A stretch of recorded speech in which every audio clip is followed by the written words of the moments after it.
Governor Newsom signs a set of AI legislation, but not SB 1047, which he has some concerns around, it seems.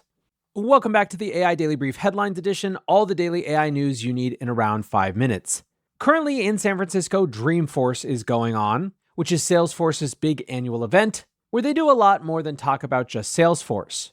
In the main episode today, we'll talk a little bit about some of their announcements, particularly AI agents in Slack. But one of the more interesting conversations that happened was California Governor Gavin Newsom speaking with Salesforce CEO Mark Benioff, during which he actually live signed 3 AI-related bills focused on election ads and deepfakes on stage. Bloomberg says the bills he has signed are aimed at cracking down on the use of artificial intelligence that aims to deceive voters in political ads, as well as legislation that provides new safeguards for actors and musicians and other entertainers over their digital likenesses. Now, while SB 1047 might be the most controversial legislation, apparently it's not the only controversial legislation. Elon Musk tweeted, "The governor of California just made this parody video illegal in violation of the Constitution of the United States. Would be a shame if it went viral." This is a Kamala Harris campaign ad parody from back in July. Now, Elon already has 14.5 million views on that, so that debate is likely to heat up. When it comes to SB 1047, however, Newsom said that he was concerned about the bill. Particularly, he's worried about a potential quote-unquote chilling effect on the development of AI. During that conversation with Mark Benioff, he said, "We dominate this space and I don't want to lose that." He said that one of the issues is the weighing of risks that are demonstrable versus hypothetical, and pointed out that, quote, "The impact of signing wrong bills over the course of a few years could have a profound impact on the state's competitiveness." We haven't had much of a chance to get into this, but one of the things that's interesting about OpenAI's new O1 model release, which was of course previously known as Strawberry or Q-Star internally, is that it takes a different approach to scaling than just throwing more compute at the issue. Rohit points out, "So now that you can scale inference time compute to get better answers, what's the fate of SB 1047 or the various AI acts that anchored on training flops?" Basically, one of the concerns for people who are opposed to SB 1047 is that any sort of numbers or delimiters you put on model size or cost are likely to not make any sense in a very short amount of time.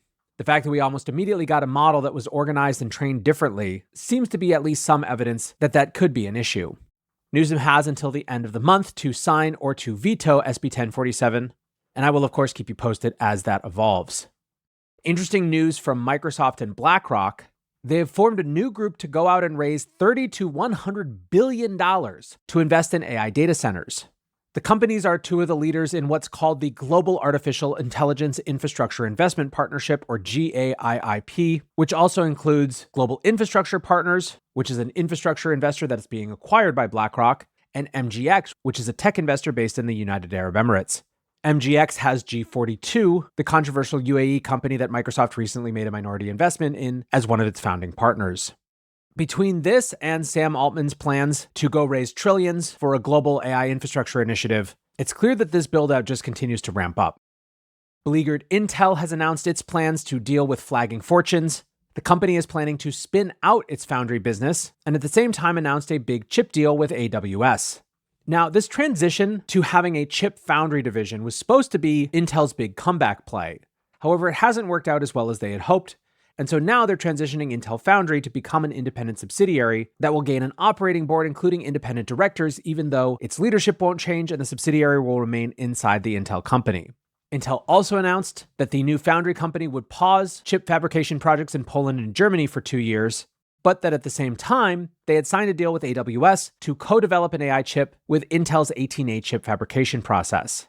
The AWS deal was described as a, quote, multi-year, multi-billion-dollar framework, and overall the market liked what they heard.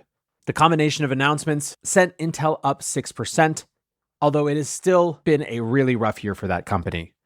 Lastly today, O1 continues to roll out, bringing better reasoning to a variety of different applications. One of the latest is Perplexity, where CEO Aravind Srinivas said, "We've added a new reasoning focus on Perplexity for pro users. It will use the new OpenAI O1 Mini.